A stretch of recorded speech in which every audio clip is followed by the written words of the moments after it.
Winning wave या चॅनलवरती तुमचं हार्दिक स्वागत आहे. ग्रामसेवकचे जे काही तांत्रिक प्रश्न असतात त्या संदर्भातील आपला हा व्हिडिओ सिरीज आहे. व्हिडिओ क्रमांक 2 आहे. प्रत्येक व्हिडिओमध्ये आपण 10 प्रश्न घेत आहोत. तर चला प्रश्न पाहूया. महाराष्ट्रातील ग्राम स्वच्छता अभियानाला कोणत्या संतांचे नाव देण्यात आलेले आहे? संत गाडगे महाराज यांचं या कार्यक्रमाला अभियानाला नाव दिलेलं आहे. पुढे ग्रामसभेचे सदस्य होण्यासाठी किमान वय किती लागते? तर 18 वर्ष लागतं.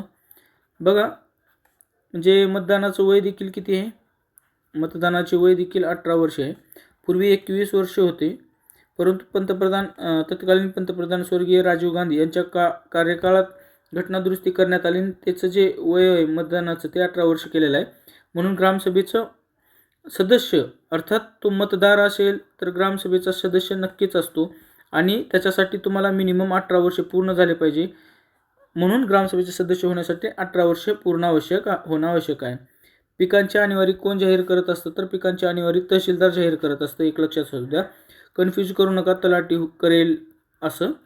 ठीक आहे. पुढचा प्रश्न आहे, जिल्ह्यांच्या लोकसंख्येनुसार नियोजन समितीचे कमाल सदस्य संख्या किती आहे? मित्रांनो, ह्याचं आहे ना, जिल्हा नियोजन समितीची सदस्य संख्या ही लोकसंख्येवर ठरत असतं.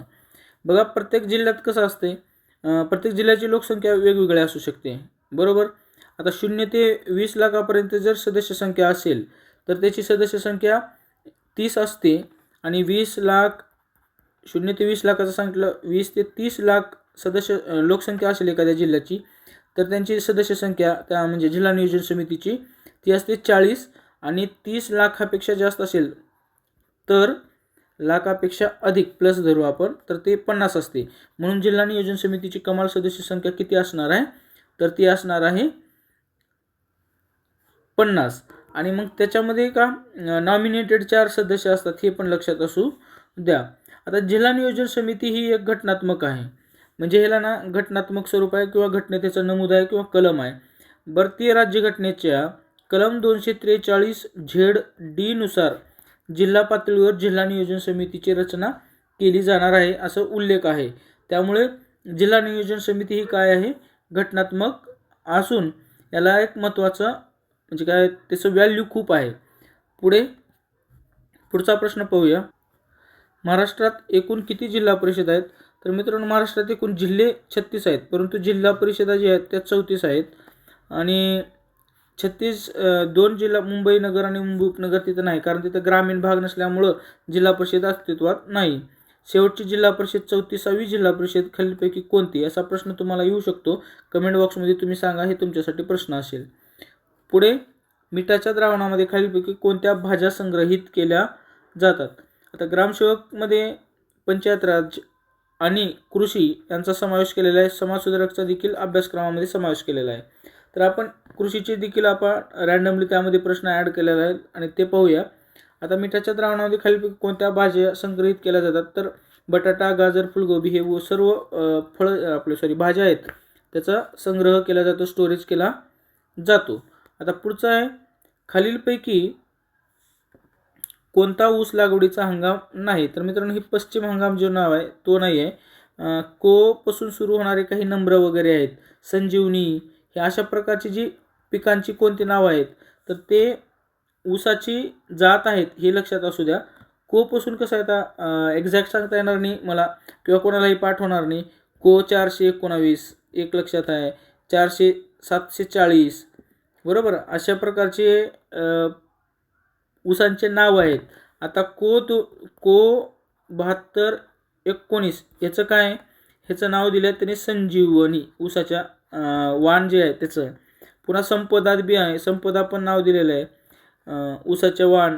त्यानंतर कृष्णा, महालक्ष्मी, ह्या सगळ्या ऊसांच्या जाती आहेत, हे पण लक्षात असू द्या.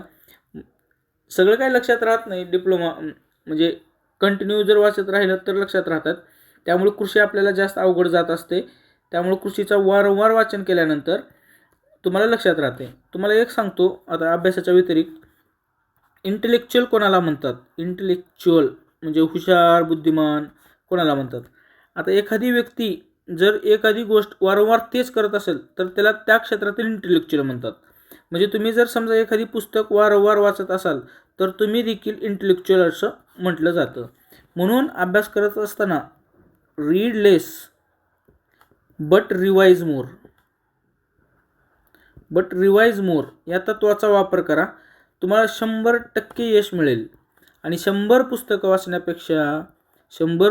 वाचण्यापेक्षा एकच पुस्तक 100 वेळेस वाचा आणि एखादी सप्लिमेंट पुस्तक ठेवा आणि त्याच्यात ज्या नोट्स तिथं ह्या पुस्तकामध्ये लिहून ठेवा, म्हणजे तुम्हाला यश नक्की मिळेल. प्रवचन किंवा तुम्हाला जास्त मोटिवेशन द्यायची गरज नाही. पुढे पाहू. एन्शुरो तंत्रज्ञान ह्यावर भरपूर वेळेस प्रश्न आलेला आहे. एन्शुरो तंत्रज्ञान कोणत्या पिकाच्या उत्पादनाशी संबंधित आहे? तर ते तांदूळ या पिकाशी संबंधित आहे. पुढे मधील हरित क्रांतीसाठी नॉर्मन बोरलॉगच्या शास्त्रज्ञानाचे विशेष योगदान आहे. जागतिक हरित क्रांतीचे जनक त्यांना म्हटलं जातं. त्यानंतर MS स्वामीनाथन हे भारताच्या हरित क्रांतीचे जनक असून त्यांना मरणोत्तर जे आहे भारतरत्न पुरस्काराने सन्मानित करण्यात आलेलं आहे. पंतप्रधान नरेंद्र मोदी यांच्या काळात म्हणजे 18वी लोकसभेच्या अगोदर हे डिक्लेअर झालेलं आहे त्यांना भारतरत्न पुरस्कार.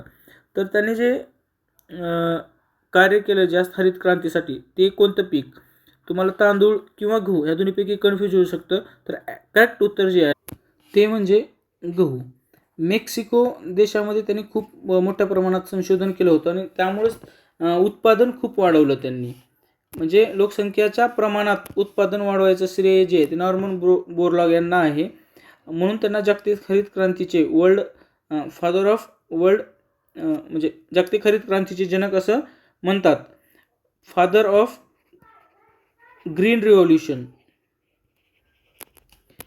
पण ते जागतिक लेवलचे लक्षात असू द्या. त्याने वेगवेगळ्या प्रकारचे प्रयोग केले आणि गव्हाच्या उत्पादनामध्ये भरमसाठ वाढ केलेली आहे. नॉर्मन बोरलॉग यांच्याच नावाने जे आहे ते कृषी क्षेत्रातला एक सर्वोच्च पुरस्कार दिला जातो. त्याला कृषी क्षेत्रातील नोबेल पुरस्कार देखील असं म्हटलं जातं. त्यानंतर आता पुढचा प्रश्न पाहू. शेती कामासाठी गायीची उपयुक्त जात कोणती? तर खिल्लार, डांगी, ओंगोल निमाडी. आता ही पर्याय 2 वेगवेगळं पाहिजे होतं. या ठिकाणी टाईप मिस्टेक झाले. लाल कंधारी असं घ्या. पर्याय क्रमांक 3 लाल कंधारी घ्या. तर ही कोणती जात शेती कामासाठी उपयुक्त आहे? तर मित्रांनो, हे वरील सर्व जाती हे शेती कामासाठी उपयुक्त आहेत. परीक्षेत तुम्हाला विचारलं जाते की खिल्लारी जात हे कोणत्या म्हणजे कशाची जात आहे? तर ते गाय, त्यानंतर म्हैस अशा पर्याय येतील. तर गाय लक्षात असू द्या आणि हे पण लक्षात असू द्या. मित्रांनो, हे 10 प्रश्न झालेले आहेत. व्हिडिओ मोठा करायचा उद्देश नाही, कारण कॉन्सन्ट्रेशन तेवढं राहिलं पाहिजे तुमचं. म्हणून मी 10 प्रश्नाची सिरीज बनवत आहे आणि जेवढे जास्त होईल तेवढं अपलोड करेल. व्हिडिओ आला तर नक्की शेअर करा, सबस्क्राईब करायला विसरू नका. Thanks for watching this video.